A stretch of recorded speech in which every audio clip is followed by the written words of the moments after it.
Y bueno, vamos a revisar los números reales y sus axiomas.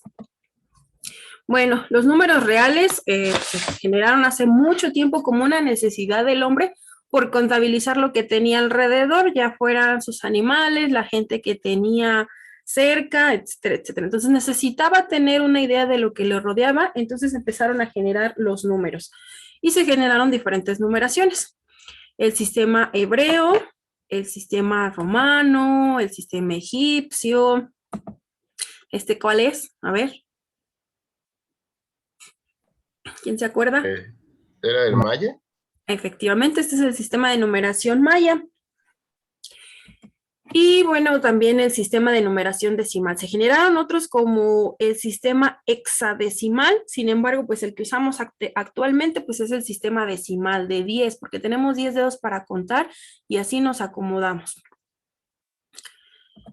Y bueno, a lo largo de la historia, pues también se fueron clasificando de diferentes maneras. Aquí, por ejemplo, los pitagóricos tenían toda esta gran clasificación: pares, impares, pares, pares e impares, pares, impares, impares, impares, primos y compuestos, perfectos, amigos, abundantes, superparticulares. Había números planos y números sólidos. Los números planos podrían ser cuadrados, oblongos, triangulares, etcétera, etcétera.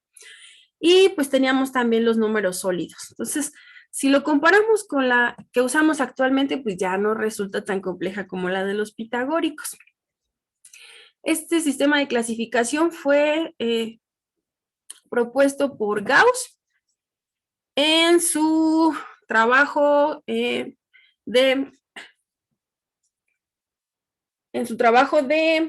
investigaciones aritméticas. Y bueno, como no sé pronunciar ni alemán ni latín, mejor lo ponemos aquí. ¿Qué nos suena? Carl Friedrich Gauss. Alemán, Gauss. Y pues lo publicó en latín. Disquisitiones Arithmeticae. Al final de cuentas era una investigación o una investigación sobre la aritmética, donde propuso esta clasificación y es la que usamos actualmente.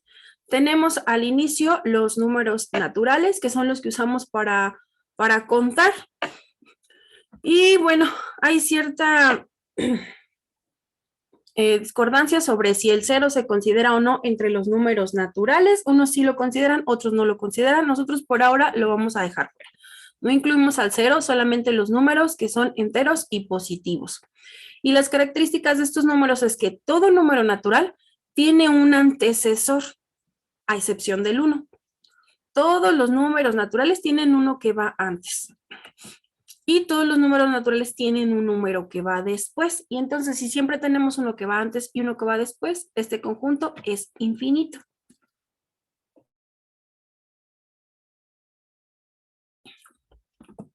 ¿Qué otra característica tiene? Que el conjunto es discreto. ¿A qué se refiere con que es discreto?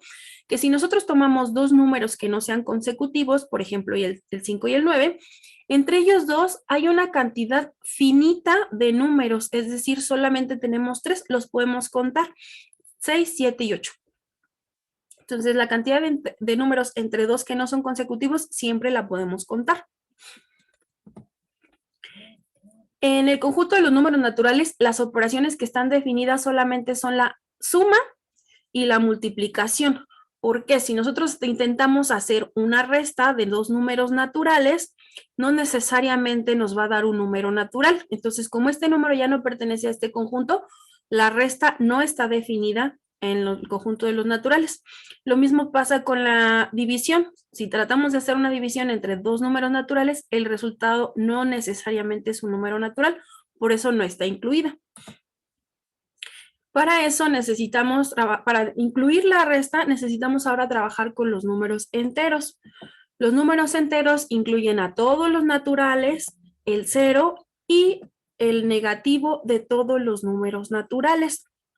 Y bueno, se representan con una Z por el vocablo alemán Zahlen, que significa número. Entonces, por si no sabíamos por qué los enteros tienen una Z, pues porque estaba en alemán.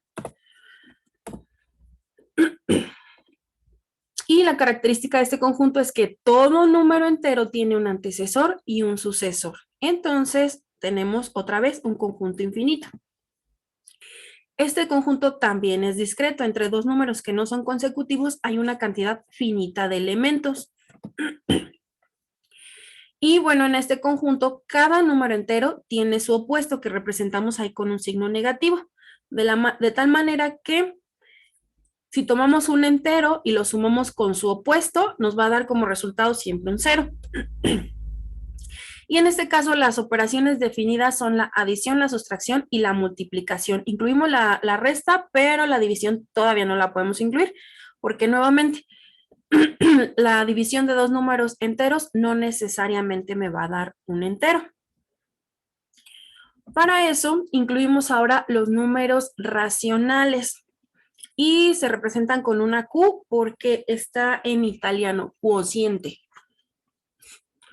Entonces ahí tenemos los racionales que representamos con una Q. ¿Qué es un número racional? Bueno, si nosotros tomamos dos números que sean enteros, bueno, considerando que el Q va a ser diferente de 0.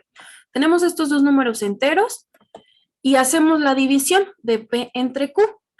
Si hacemos este cociente, ahora sí estamos considerando un número racional. De hecho, ahí está la definición de los números racionales. Aquí está, el conjunto de los racionales, bueno, los números racionales es igual a un conjunto, por eso aparece entre llaves, un conjunto de la forma P entre Q, tal que P, los números P y Q pertenecen a los números enteros y con la condición de que Q debe ser diferente de 0. Aquí tenemos la definición de los números racionales utilizando notación de conjuntos.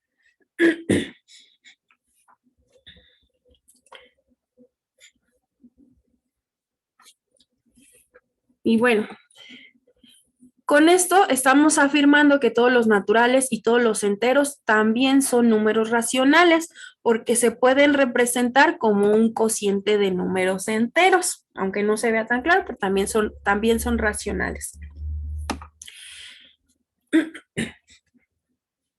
A estos números también se les llama números fraccionarios. Entonces podemos clasificarlos como fracciones propias e impropias. ¿Alguien se acuerda de esta parte? ¿Cuáles son las fracciones? Algo que me acuerdo es que la impropia era como que, no me acuerdo muy bien cuál era el orden, pero una tenía el denominador mayor que el numerador. Y una, Como el 15 sobre 1, ¿no? Ah, exactamente, sí, exactamente, esa es la idea. Depende de la comparación entre el numerador y el denominador.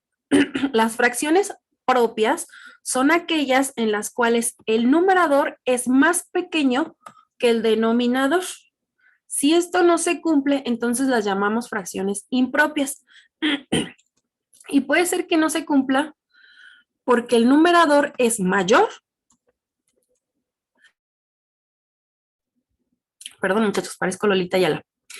Y esto puede ser que no se cumpla porque el numerador es mayor que el denominador o porque son iguales. También eso lo hace una fracción impropia. Bueno, todos los números racionales se pueden representar como fracciones o en ocasiones como decimales. Por ejemplo, ese 10 sobre 32, si nosotros queremos representarlo como un decimal, simplemente hacemos la división de 10 entre 32. Nos daría 0.3125. Esta partecita es la que se conoce como expansión decimal.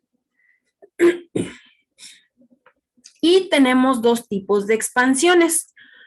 Aquella que es finita, como esta, que cuando hacemos la división, pues en algún momento terminamos porque nuestro residuo es 0. Y otras que se llaman infinitas. ¿Por qué? Porque si nosotros hacemos la división, por ejemplo, de 10 entre 3, pues vamos a tener 3.33333 y siempre nos va a seguir dando un 10 que dividimos entre 3, 10 entre 3, 10 entre 3 y entonces pues nunca vamos a terminar de realizar esta división. En este caso, como la expansión es infinita, la forma en la que lo representamos tiene que ver con la periodicidad. Periodicidad es el número que se está repitiendo. Aquí tenemos el 3, 3, 3, 3, 3, entonces el 3 siempre se está repitiendo. Entonces, si nosotros queremos representar el 10 tercios, sería el 3.33333 y ahí los 3 puntos aparecen porque pues no terminamos de escribir los decimales. Como no vamos a terminar, pues nada más ponemos una barrita sobre el número que se repite. Y así nosotros indicamos que este número se está repitiendo una cantidad infinita de veces. Este número de aquí se llama periodo. Y bueno, pasar de una forma fraccional a una forma decimal es muy fácil. Ya vimos que solamente hay que hacer la división del numerador entre el denominador. Y si terminamos, pues tenemos una expansión finita. Si no terminamos, lo representaremos con un periodo. Pero, ¿qué pasa cuando queremos pasar de la forma decimal a la forma fraccionaria? Todos los números decimales que tienen una expansión finita o periódica se pueden representar siempre como un cociente de dos números enteros. Aquí, por ejemplo, vamos a pasar de la forma decimal a la forma fraccionaria. Tenemos un número al que hemos llamado X. Y el número X es 0.126, 126, 126, 126. Entonces, el 126 se repite una cantidad infinita de veces. Para pasar a la forma fraccionaria nos vamos a fijar nosotros cuántos números son los que se repiten, es decir, de qué tamaño es el periodo. En nuestro ejercicio, el periodo es de 3. Entonces, lo que vamos a hacer es que ese número que teníamos aquí, lo vamos a multiplicar por 10 a la 3. Si nosotros tuviéramos 5 números repitiéndose, lo multiplicaríamos por 10 a la 5. Y si tuviéramos 7 números repitiéndose, lo multiplicamos por 10 a la 7. La cantidad de números que se repitan es el exponente que vamos a usar en el 10. Entonces, nosotros multiplicamos toda esa ecuación por 10 a la 3. Entonces, del lado izquierdo nos quedaría 1000x y del lado derecho, pues se recorrió el punto 3 posiciones. Ahora tenemos, digamos que dos ecuaciones. Sabemos que partieron de la misma, pero nos sirve que esté expresado de dos maneras diferentes. La ecuación 1 y la ecuación 2. ¿Por qué? Porque vamos a hacer la resta de la ecuación 2 menos la ecuación 1, es decir, 1000x igual a 126.126, menos la ecuación que es x igual a 0.126. Si hacemos la resta de estas dos ecuaciones, en el lado izquierdo tenemos 1000 menos 1 y en el lado derecho tenemos 126.126 menos 126, es decir, la cantidad de decimales en esos dos números es la misma. ¿Por qué? Porque es el 126 repetido una cantidad infinita de veces. Entonces, como tenemos aquí, esta parte se elimina la parte decimal y solamente nos quedan los enteros.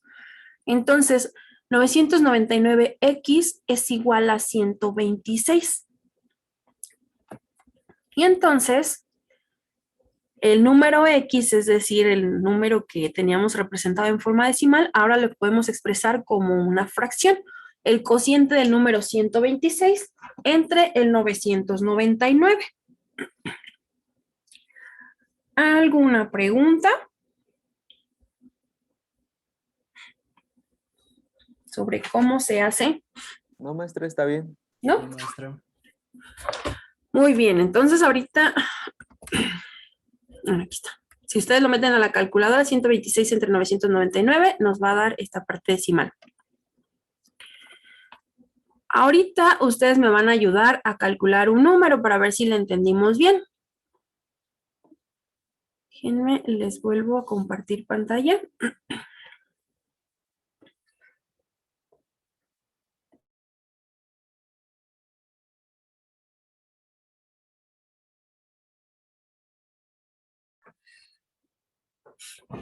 Ahora acá.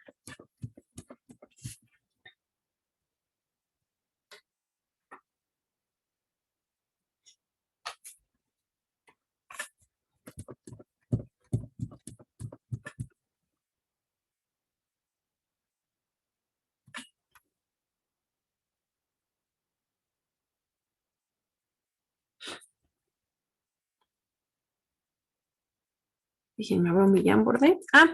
Eventualmente les voy a pedir que ustedes también trabajen en esta en esta pizarra, así que cuando tengan chance, descarguen en su teléfono Jamboard, así como está aquí.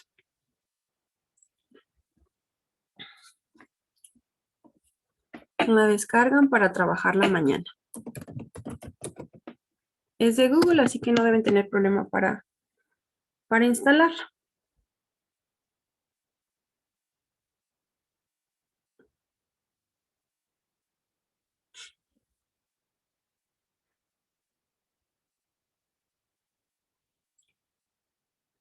Nosotros tenemos un número y este número es el 0.714285. Y todos estos números se repiten una cantidad infinita de veces. Lo podemos poner así o lo podemos poner así. Entonces ahora nosotros queremos saber ese número, cómo se escribiría en forma fraccional. ¿Qué es lo primero que hacemos? Sacar el periodo. Sacar el periodo. Entonces aquí le vamos a poner el periodo es igual a 6, ¿no? 6, tenemos 6 dígitos. 6. Se repiten. Y entonces ese número x igual a...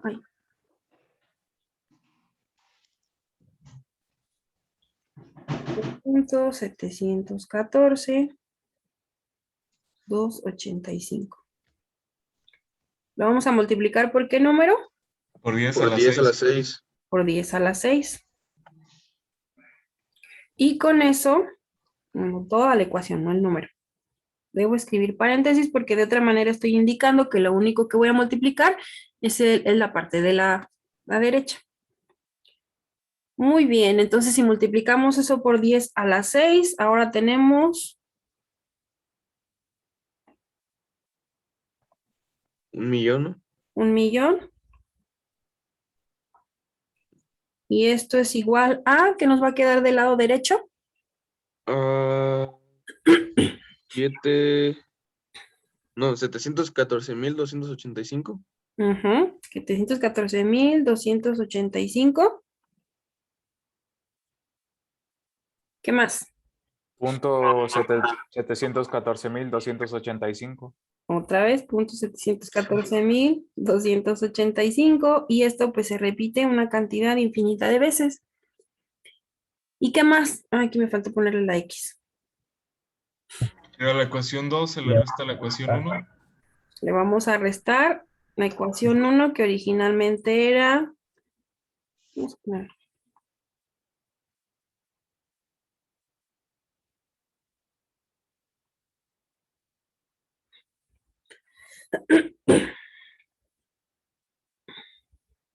Y pues esto también se repite.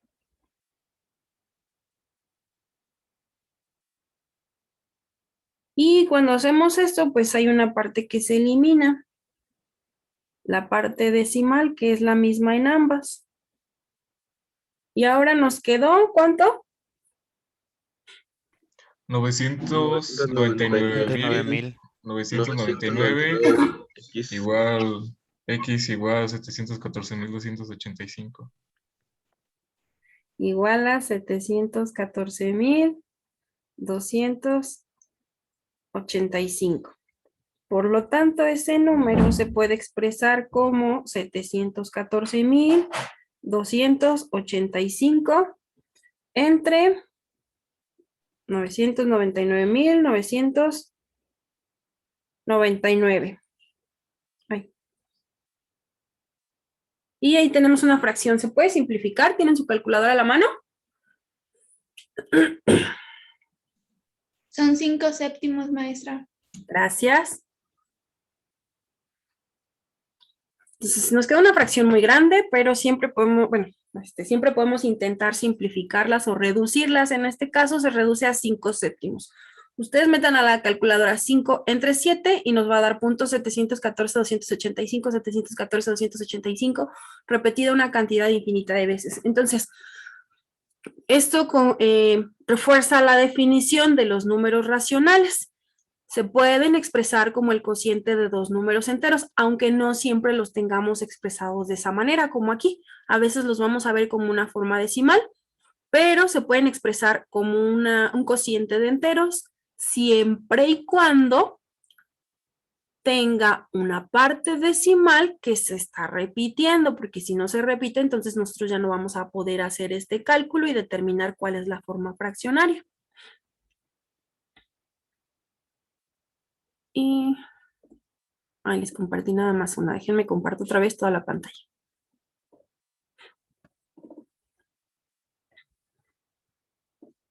Sí, vamos a la segunda parte. Ya entendimos cómo pasar de forma decimal a fraccionaria.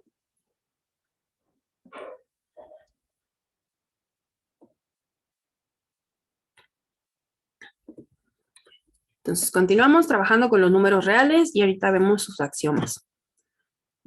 Entonces, ya vimos pasar de la decimal a la fraccionaria, solo que ahora tenemos un número que es un poquito diferente.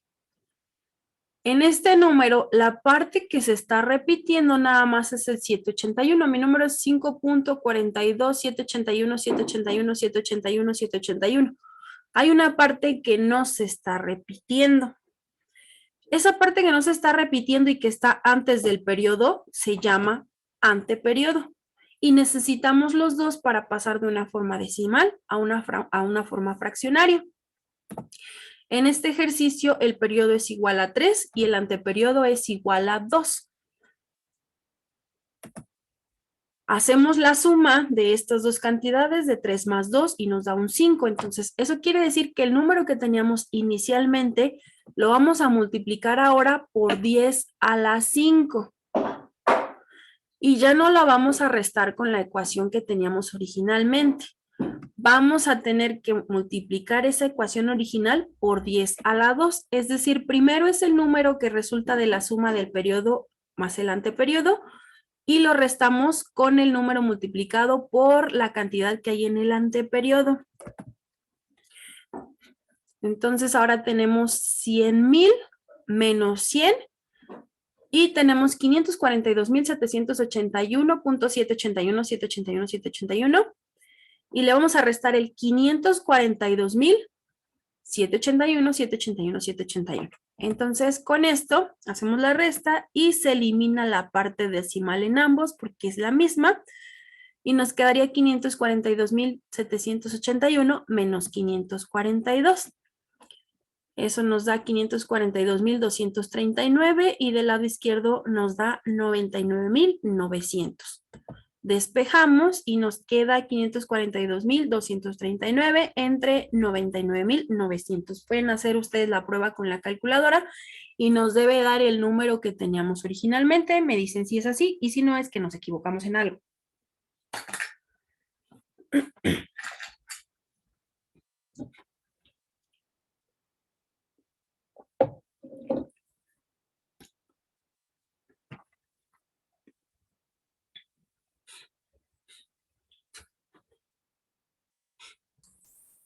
Sí nos queda. ¿Sí? Muy bien, entonces sí nos salió bien. Entonces, cuando hay un número que va antes del periodo, nada más hay que hacer esto. El procedimiento es muy parecido, nada más hay que tomar esto en cuenta. Entonces, y continuamos. Los números racionales son cerrados bajo las operaciones de adición, sustracción, multiplicación y división. Es decir, la suma, resta, multiplicación o división de dos números racionales me devuelve un número que es racional. Lo habíamos visto, ¿qué es que esté cerrado bajo las operaciones? Acuérdense que nos dé un número del mismo tipo. Dos naturales me devuelven un entero, no necesariamente un natural. Entonces no son cerrados bajo la resta. El cociente de dos números enteros no necesariamente me da un entero, pero sí me da un racional. Entonces los enteros no son cerrados bajo la división. Y bueno, tenemos otro tipo de números. Por ejemplo, si nosotros tenemos un triángulo rectángulo cuyos catetos o lados miden 1, ¿cuánto mide la hipotenusa según el teorema de Pitágoras? 1. También mide 1. ¿Seguros? Raíz cuadrada de 2. Raíz cuadrada de 2. La hipotenusa es la raíz de la suma del cuadrado de los catetos, es decir, el cuadrado de 1 más el cuadrado de 1. Entonces, la raíz de eso sería raíz de 2. Si nosotros representamos la raíz de 2 en una forma decimal, tenemos este número de aquí. Y si nosotros tratamos de representar este número en una forma fraccionaria, ¿qué tomaríamos como periodo?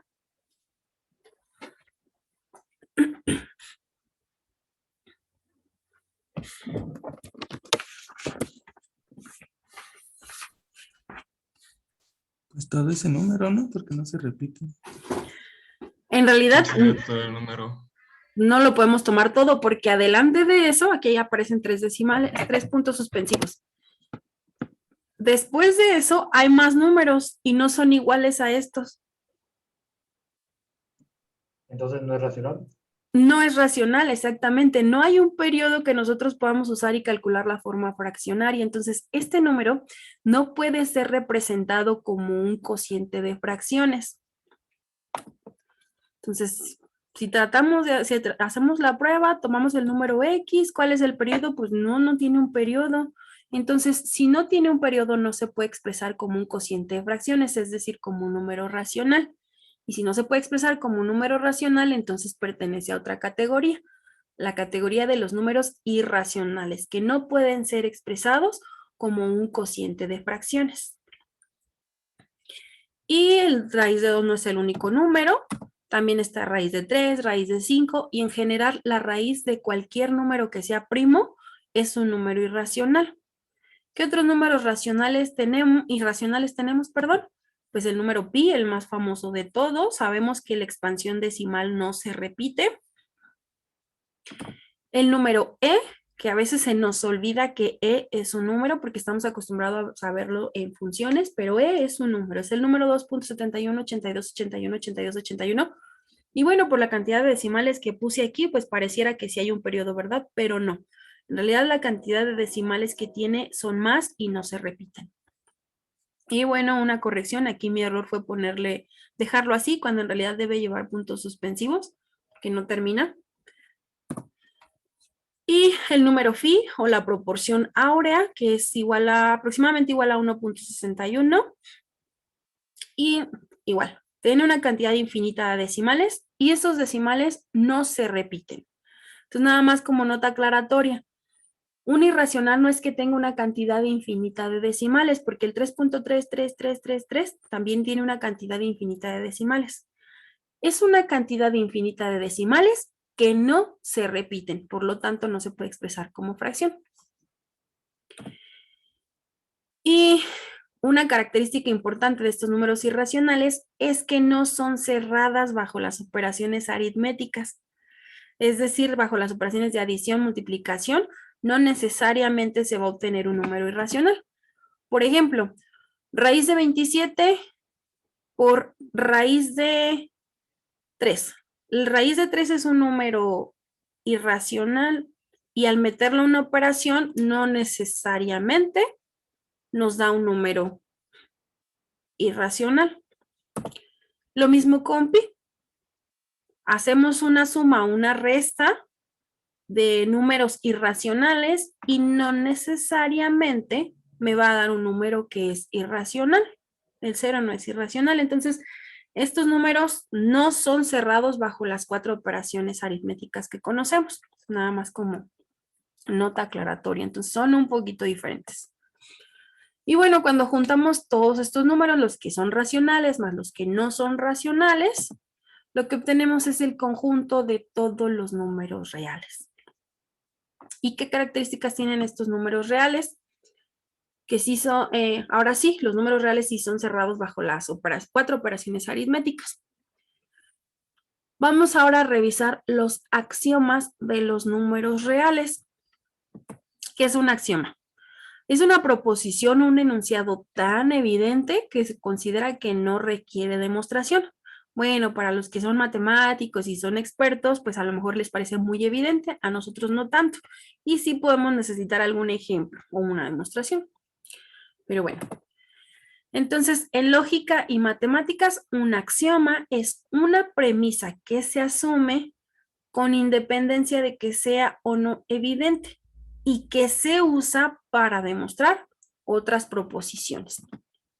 ¿Qué tipos de axiomas tenemos de los números reales? Axiomas para la adición, para la multiplicación, axiomas que tienen que ver con el orden de los números, y hay un último axioma que se llama axioma de completitud. Ahorita vemos en qué consiste. Empecemos con los axiomas para la adición. Vamos a partir del entendido de que tenemos tres números, X, Y y Z. Esos tres números son números reales. El primer axioma me dice que cuando yo haga la suma de esos dos números reales, el resultado también pertenece al conjunto de los números reales. Este axioma se llama axioma de cerradura, es decir, es cerrado bajo la suma. El segundo axioma me dice que si yo tengo tres números y hago la suma de X más y ese resultado lo sumo con el tercer número Z, el resultado de esto es el mismo a que si primero hago la suma de Y más Z y el resultado de esto lo sumo con X. Eso se llama propiedad asociativa. Lo podemos asociar de diferentes maneras y el resultado será el mismo bajo la suma. Estamos en los axiomas de la adición. El tercer axioma me dice que si yo hago la suma de X más Y es igual a Y más X.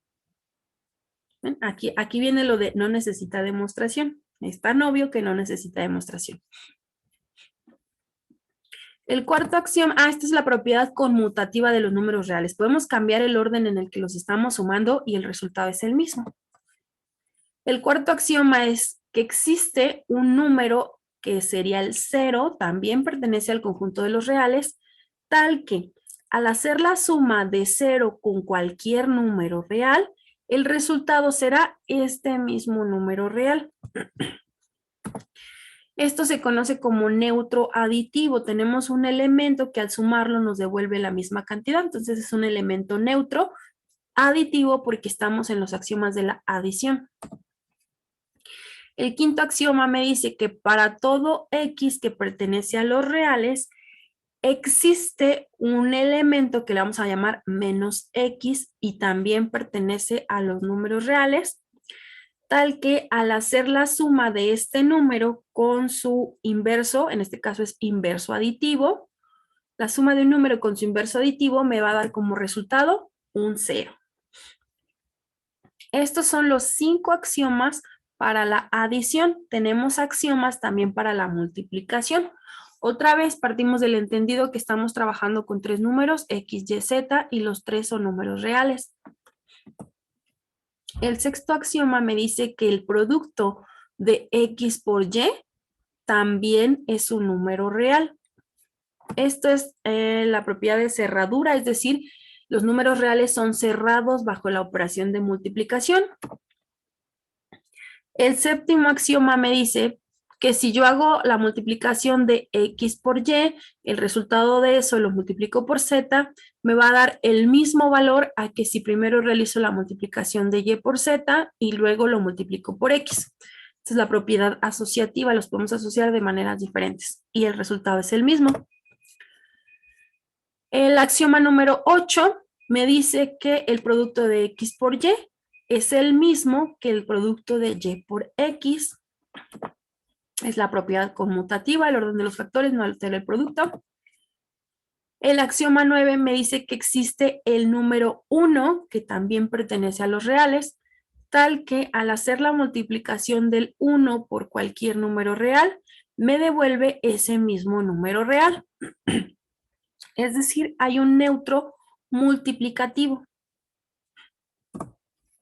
El axioma 10 me dice que siempre y cuando X sea diferente de 0, para todo número X existe un inverso, en este caso es un inverso multiplicativo.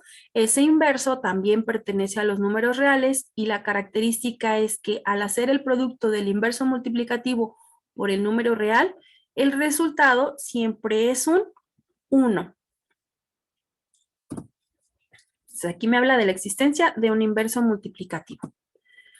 El axioma número 11 me dice que si yo voy a hacer la multiplicación del número z por la suma de x más y, también puedo hacer primero la multiplicación de z por x y sumarlo con el producto de z por y. Esta es la propiedad distributiva de la multiplicación. Y bueno, ¿para qué me sirven estos axiomas? Ustedes me dirán, jamás los había visto, jamás los había utilizado, pero en realidad ya los han utilizado muchas veces.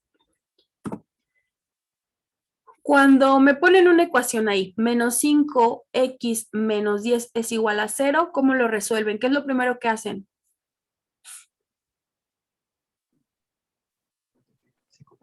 Pasamos el menos 10 a positivo. Pasamos el menos 10 al lado derecho y lo pasamos como positivo, ¿verdad? Sí. Es lo que nos dicen. Ahí en realidad, pues es una forma fácil de que nosotros lo memoricemos o que lo aprendamos, pero en realidad lo que estamos haciendo es usar axiomas de los números reales. En este caso, el axioma número 5 me dice que para todo número existe un inverso aditivo, es decir, un número con el signo opuesto. En este caso, el inverso aditivo del menos 10 sería el número más 10. Entonces, nosotros vamos a usar ese más 10 y vamos a sumar 10 unidades, pero no podemos hacerlo solo en un lado de la ecuación porque estaríamos alterando. Entonces sumamos 10 unidades en el lado izquierdo y 10 unidades en el lado derecho. Y como el resultado de un número con su inverso aditivo es 0, entonces ahora tengo menos 5 más 0 en el lado izquierdo y en el lado derecho me quedó un 10. Entonces, siempre que nosotros estamos resolviendo una ecuación, estamos usando los axiomas de los números reales. Solo que pues a lo mejor por el nivel en el que nos lo enseñaron, no éramos conscientes de que estábamos usando esos axiomas. Ahora, necesito despejar ese menos 5. ¿Qué hacemos? El menos 5 se pasa dividiendo, ¿no? El menos 5 se pasa dividiendo, exactamente. Bueno, así nos lo enseñaron.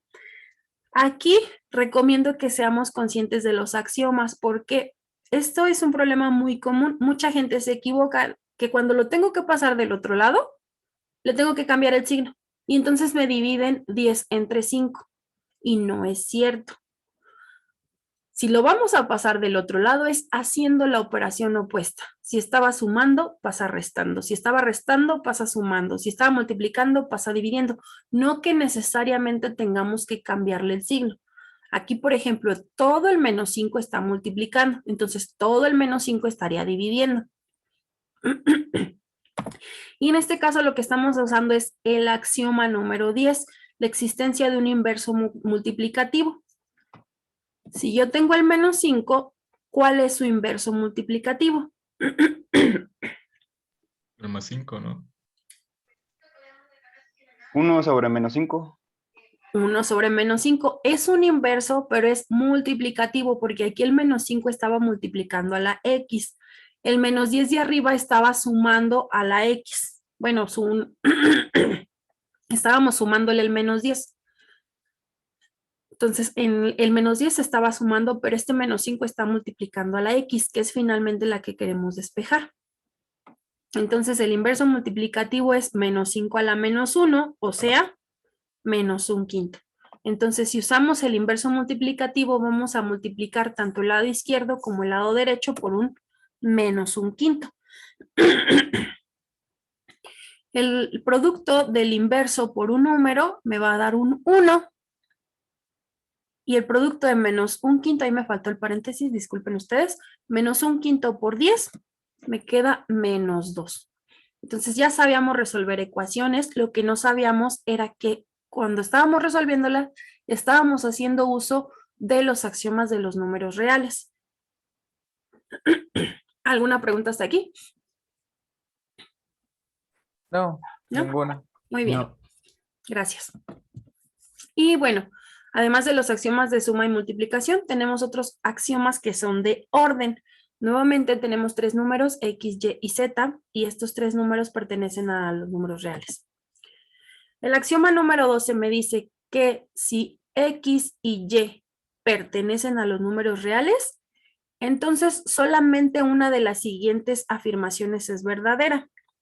Tenemos dos números que son reales, entonces si estos dos números, puede ser que X sea menor que X sea igual que Y, o que X sea mayor que Y. Ustedes tomen dos parejas de números reales y siempre caen en alguna de estas tres categorías. Siempre uno de ellos es mayor que el otro, o es menor, o son iguales. Siempre se va a cumplir alguna de estas. Esto es lo que se conoce como la ley de tricotomía. Tomando dos números reales, deben de caer en alguna de estas categorías.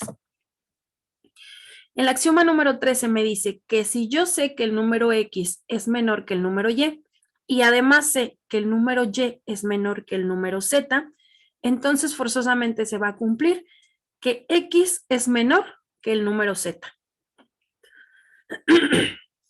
El 2 es menor que el 5 y el 5 es menor que el 7, por lo tanto el 2 es menor que el 7. El axioma número 14 me dice que si yo sé que X es menor que Y, entonces cuando a X y a Y le sumo la misma cantidad, es decir, el mismo número,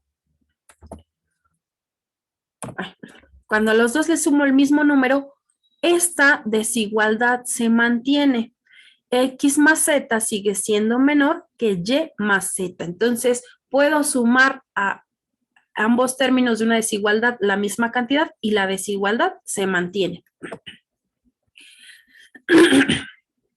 El axioma número 15 me dice que si yo sé que el número X es menor que y además vamos a tomar un número Z, ese número Z va a ser positivo, por eso aquí le estoy poniendo Z es mayor que 0. Tenemos estos dos números, X es menor que y tomamos el número Z, el Z es positivo. Si hago el producto de X por Z y Y por Z, esta desigualdad se mantiene. X por Z sigue siendo más pequeño que Y por Z. Un ejemplo, tenemos el producto de 1 por 3. Bueno, tenemos el número 1 que es menor que el 2. Ambos los multiplicamos por 3 y ahora tenemos que 3 es menor que 6. Se mantiene esta desigualdad. En cambio, por ejemplo, el axioma número 16 me dice que si yo sé que X es menor que Y, pero ahora los voy a multiplicar por Z y este Z es menor que 0, es decir, es un número negativo. Entonces, cuando yo hago el producto de X por Z y Y por Z, ahora la desigualdad se invierte. X será menor que Y, pero al multiplicar a ambos por un número negativo, ahora la desigualdad se invierte y entonces X por Z resulta mayor que Y por Z. Un ejemplo, tomamos otra vez los números 1 y 2. El 1 es menor que el 2, pero si ambos números los multiplico por menos 3, ahora tengo en el lado izquierdo el menos 3 y en el lado derecho el menos 6. ¿El menos 3 es menor que el menos 6? No. ¿No? Ajá, ¿por qué? Porque en la recta numérica está antes el menos 3 que el menos 6, ¿no? Exactamente. Si tomamos como referencia el 0, pues está más cerca el menos 3 que el menos 6. Si los ubicamos en la recta numérica, aparece a la izquierda el menos 6 y a la derecha el menos 3. Los números de la izquierda siempre son más pequeños que los números de la derecha. O viéndolo de otra manera, ¿quién tiene más dinero, el que debe 3 pesos o el que debe 6 pesos? Si yo les voy a dar 10 pesos, ¿quién va a tener más? Vale, después de pagar las deudas. El que debe 3. El que debe 3 le va a quedar más. Entonces es un número mayor el menos 3 que el menos 6, ya sea que lo quieran ver de diferente manera, que los ubiquen en la recta numérica, pero entonces el menos 3 no es menor que el menos 6. Lo que está pasando es, ahora el menos 3 es mayor que el menos 6. Entonces, siempre que multiplicamos ambos términos de una desigualdad por un número negativo, esa desigualdad forzosamente se invierte. Y bueno, aquí yo puse que X era menor que Y, pero si le ponemos mayor que Y, Se cumple esto, se mantiene la desigualdad, y se cumple esto, se invierte la desigualdad. Y bueno, tenemos finalmente un axioma que se llama axioma de completitud. Aquí nada más es un número. Me dice que el conjunto de los números reales es completo. Es decir, entre dos números reales se tiene una cantidad infinita de números y sin huecos entre ellos. Por ejemplo, entre el 1 y el 2 tenemos el 1.1, 1.2, 1.3 hasta el 1.9. Igual si tomamos entre el 1 y el 1.1, tenemos el 1.01, 0.2, 0.3 y podemos continuar haciendo esto de una manera infinita y no terminaríamos. ¿Por qué? Porque entre los números reales no hay huecos. Si no cabe un número racional, entonces ahí cabe un número irracional, pero siempre está lleno. Hay una cantidad. Tomen dos números cualesquiera por muy cercanos que estén y siempre hay una cantidad infinita entre esos dos números.